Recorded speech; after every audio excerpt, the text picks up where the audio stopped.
इस ट्यूटोरियल में आपको सिखाया जाएगा कि किस तरीके से जियो रेफरेंसेस को सेव किया जाए। कौन कौन से तरीके हैं जिनसे हम जियो रेफरेंस को ओरेक्स मैप में सेव कर सकते हैं और कितने तरीक़ों के कोऑर्डिनेट्स इसमें होते हैं जिनको हम सेव करते हैं। तो अभी तक जहाँ तक आपको समझाया गया है इसके प्रीवियस ट्यूटोरियल में, जो राइट साइड का बटन बार है इसके बारे में आपको डिटेल में समझाया जा चुका है। राइट साइड में डिटेल बार में सबसे पहला वाला जो ऑप्शन है, ये जो वाइट कलर का सर्कल जिसे मैंने प्रेस किया है अभी, इसके ऊपर अगर हम क्लिक करेंगे तो इससे ऑन पोजीशन आ जाती है। तो ये देखिए रेड कलर का जो एरो मार्क है, इसके ऊपर मैंने जैसे ही प्रेस किया रेड कलर का एक एरो मार्क आ गया जो कि मेरी करंट लोकेशन को दिखा रहा है, यानी मेरी करंट लोकेशन कहाँ पर है। इसके अलावा नीचे जो कोऑर्डिनेट आपको इस समय दिख रहा है, जब आपका करंट लोकेशन ऑन है तो जो कोऑर्डिनेट आपको दिख रहा है ये आपका ऑन पोजीशन, यानी कि जहाँ पर आप इस समय उपस्थित हैं इस जगह का कोऑर्डिनेट है।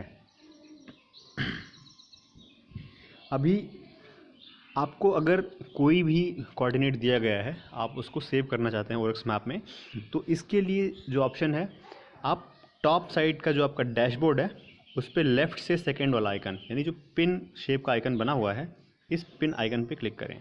पिन आइकन पे क्लिक करने के बाद एक ऑप्शन है क्रिएट का, तो क्रिएट पर क्लिक करें। क्रिएट पर क्लिक किया, इसमें लिखा है प्रॉपर्टीज़। प्रॉपर्टीज़ में सबसे पहले आप वे पॉइंट का नाम देना चाहेंगे। मान लीजिए मैंने इसको P1 नाम दे दिया।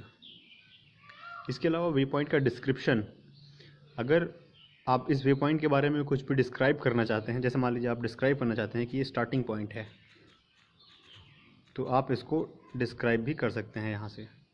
अभी आता है कोऑर्डिनेट्स की बारी। कोऑर्डिनेट्स पे क्लिक करिए। कोऑर्डिनेट्स पे क्लिक करने के बाद आपके पास बहुत सारे फॉर्मेट अवेलेबल हैं। एक डिग्री डिग्री, एक डिग्री मिनट मिनट, और एक डिग्री मिनट सेकंड, और एक यूटीएम।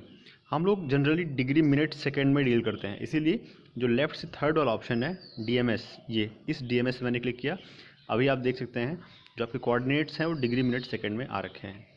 तो जब आपने उस पिन वाले आइकन पे क्लिक करके क्रिएट पे क्लिक किया था, तो जो कोऑर्डिनेट ये ले रहा है बाय डिफ़ॉल्ट, ये आपकी ऑन पोजीशन का जियो रेफरेंस है। तो अगर आपको कोई पॉइंट पहले से पता है, कोई जियो रेफरेंस पहले से पता है, आप उसमें सेव करना चाहते हैं, तो वो जो भी है आप उसको एंटर कर दीजिए। जैसे मान लीजिए आपको सेव करना है 26 42 45, यानी 26 42 45, इसी में आप एडिट कर दीजिए बस, ये 45 हो गया।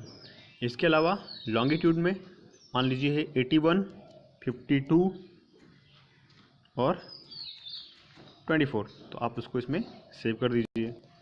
तो इस तरीके से आप एक वे पॉइंट को सेव कर सकते हैं। तो ये जो P1 नाम का पॉइंट मैंने सेव किया है, अभी आपने इसको एंटर कर दिया है, इसकी कोऑर्डिनेट्स की वैल्यू डाल दी है। अभी आप इसको एक्सेप्ट कर लीजिए, बस एक्सेप्ट कर लिया है।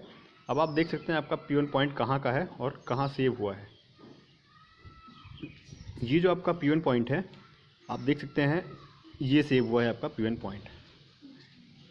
अब अगर इस तरीके से आप P1 पॉइंट तक इस रेड वाले सर्कल को ले जाते हैं, ऑन पोजीशन को ऑन करके, आप देख सकते हैं कि ये रेड वाला सर्कल, यानी कि जो आपका पॉइंट है, ये ऑन पोजीशन से कितनी दूरी पर है, कितने डिग्री पर है। तो आप स्क्रीन पर देख सकते हैं ये 10 किलोमीटर यानी 10.39 किलोमीटर 260 डिग्री पर है।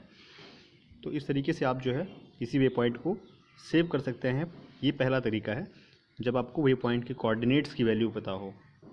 इसके अलावा जो सेकंड ऑप्शन है, इस तरीके से आप बहुत सारी वैल्यूज़ को डाल सकते हैं। अब मान लीजिए फिर से एक को रिवाइज़ कराता हूँ मैं। कोई कोऑर्डिनेट आपको एंटर करना है, फिर से पिन आइकन पर क्लिक करिए, क्रिएट पर क्लिक करिए। मान लीजिए आपको P2 सेव करना है, तो P2 सेव करना है। डिस्क्रिप्शन में मान लीजिए आप कुछ नहीं डालना चाहते हैं, कोऑर्डिनेट्स पे क्लिक किया, फिर से डिग्री मिनट सेकंड यानी डीएमएस पे क्लिक किया। अभी मान लीजिए आपके पास कोऑर्डिनेट है 26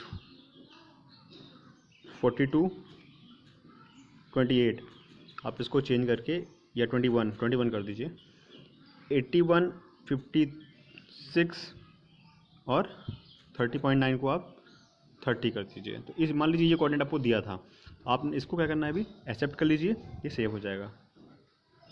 तो ये आपके 2 पॉइंट्स हो गए, यानी ये रहा आपका P1 और ये रहा आपका P2। अभी ये हमने 2 वे पॉइंट सेव कर दिए। अभी एक और तरीका है वे पॉइंट को सेव करने का। तो वे पॉइंट के रिगार्ड से रिलेटेड जो भी चीज़ें हैं वो सब इस पिन आइकन में मिलेगा। इसी पिन आइकन पे फिर से क्लिक किया, अगला ऑप्शन है फ़ोटो वे पॉइंट। जो फ़ोटो वे पॉइंट वाला ऑप्शन है इस पर आप क्लिक करेंगे। इसकी ज़रूरत तब पड़ती है जब आपको किसी वे पॉइंट के लोकेशन पर पहुंच करके उसमें कुछ फ़ोटो वगैरह भी एंटर करनी होती है। मान लीजिए मैं चल रहा हूँ, कहीं नेविगेट कर रहा हूँ, मुझे वहाँ पर कुछ इंपॉर्टेंट चीज़ दिख गई, मैं वहाँ की लोकेशन यानी कोऑर्डिनेट्स के साथ साथ उसकी फ़ोटो भी अगर सेव करना चाहता हूँ तो मैं फ़ोटो वे पॉइंट पर क्लिक करूँगा। मैंने फ़ोटो वे पॉइंट पर क्लिक कर दिया है। देखिए अभी कैसे मेन्यू आता है। फ़ोटो वे पॉइंट पर क्लिक किया तो कैमरा ऑन करिए। मान लीजिए इस तरीके से जो है आपको इस लोकेशन की फ़ोटो खींचनी है। आपने इस लोकेशन की फ़ोटो खींच लिया, टिक कर दीजिए। ये देखिए, यानी कि लेकिन इसकी खासियत ये है, ये जो है जहाँ पर आपकी लोकेशन है, अगर आपका ऑन पोजीशन ऑन है उस टाइम आप फ़ोटो पे पॉइंट क्लिक करते हैं तो ये बाय डिफ़ॉल्ट वहीं की वैल्यू लेगा जहाँ पर आप प्रेजेंट हैं। इस तरीके से आपने एक और वे पॉइंट सेव कर लिया है।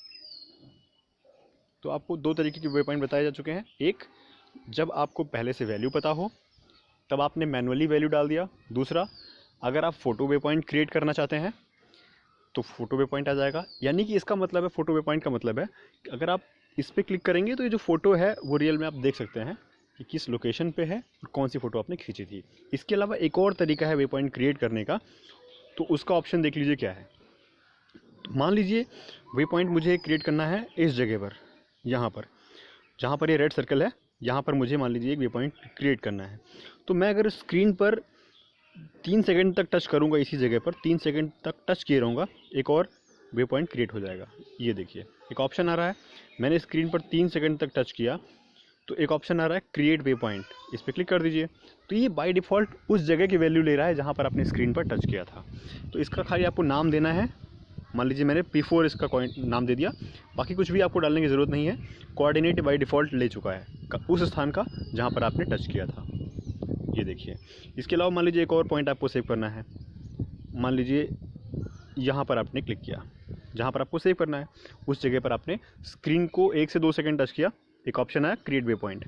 क्रिएट वे पॉइंट क्लिक किया, इसका नाम फिर से कर दीजिए P5। ये P5 हो गया, इसको एक्सेप्ट कर लीजिए। इस तरीके से आपके पास ये सारे वे पॉइंट जो हैं आपको मैप पर भी दिखा रहा है, एज़ वेल एज़ अभी अगर हमें इसको ढूंढना है, एक्सप्लोर करना है कि ये एक्चुअली है कहाँ पे, ये सारे पॉइंट जो आपने सेव किए हैं सेव होके गया कहाँ है, तो ये भी आपको इसी पिन वाले आइकन से मिलेगा। आपने पिन वाले आइकन पे क्लिक करना है।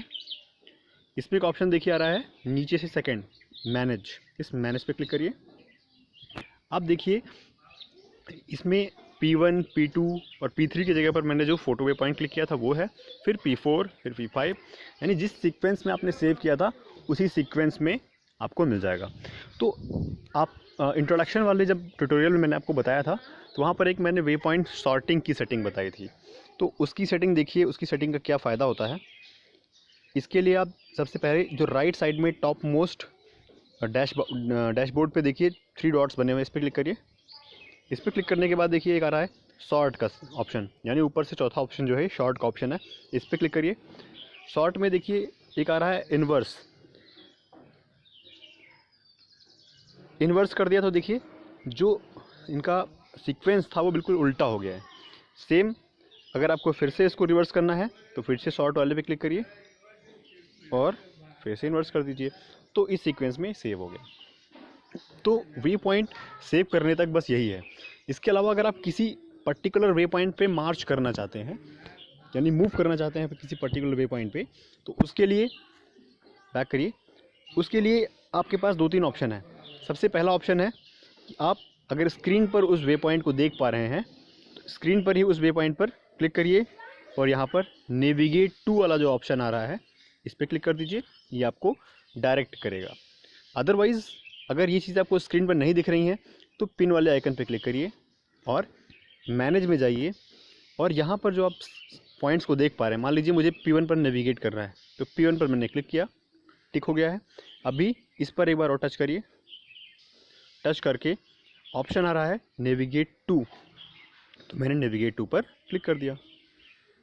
अभी ये पूछ रहा है ट्रैक लॉग ऑलरेडी स्टार्टेड, कह रहा है ट्रैक लॉग स्टार्ट हो गया है। Continue means continue the last session और लास्ट सेगमेंट। इसका मतलब है अगर आपका कोई सेगमेंट पुराना होगा तो वो उससे स्टार्ट कर देगा, लेकिन मैं चाहता हूँ कि ये न्यू ट्रैक स्टार्ट करे। तो आपने फिर से वही सेम काम किया, इस पर क्लिक किया, मैनेज में गए, जिस पे आपको नेविगेट करना है उस पर क्लिक किया, नेविगेट टू किया, न्यू ट्रैक कर दिया। अभी देखिए आपने सेटिंग में जो डाला था आस्क ट्रैक नेम, उस पर टिक किया था, इसीलिए आपसे ट्रैक का नाम पूछ रहा है। मान लीजिए आपने इसको दे दिया नेविगेशन टू P1, तो इस तरीके से नेविगेशन टू P1 आ जाएगा। इस पर ओके कर दीजिए। अभी देख सकते हैं आपका P1 किस तरफ है। अभी आपका जो P1 है वो आपसे कितनी दूर है आप देख सकते हैं। आपका जो P1 है आपसे 10.3 किलोमीटर्स है। ये देखिए 10.28 किलोमीटर्स आपके